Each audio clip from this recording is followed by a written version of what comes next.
বাংলাদেশি মানবাধিকার কর্মী শহীদুল আলম ইসরায়েলের কারাগার থেকে মুক্তি পাওয়ার পর তুরস্কে পৌঁছেছেন। শুক্রবার 10 অক্টোবর সকালে প্রধান উপদেষ্টার ভেরিফাইড ফেসবুক পেজে এ তথ্য জানানো হয়। সেখানে কিছু ছবি প্রকাশ করে জানানো হয় টার্কিশ এয়ারলাইন্সের একটি ফ্লাইটে ইসরায়েল থেকে ফিরে আসার পর তাকে স্বাগত জানিয়েছেন তুরস্কে নিযুক্ত বাংলাদেশের কনসাল জেনারেল মোহাম্মদ মিজানুর রহমান।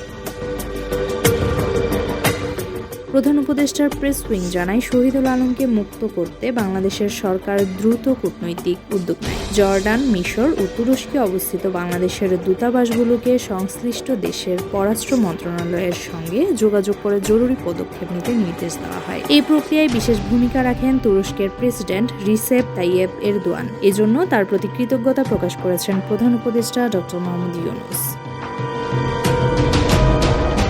ফিলিস্তিনে ইসরায়েলি বন্ধ ও গাজায় নৌ অবরোধ ভাঙার উদ্দেশ্যে ফ্রিডম ফ্লোটিলা কোয়ালিশন নামের নৌযাত্রায় যোগ দেন শহীদুল আলম। এই অভিযানে বিভিন্ন দেশের রাজনীতিবিদ, সাংবাদিক, চিকিৎসক ও মানবাধিকার কর্মী 9টি নৌযান অংশ নেয়। কিন্তু গত বুধবার ইসরায়েলি সেনারা ওই বহরে আক্রমণ চালায় এবং সবাইকে আটক করে।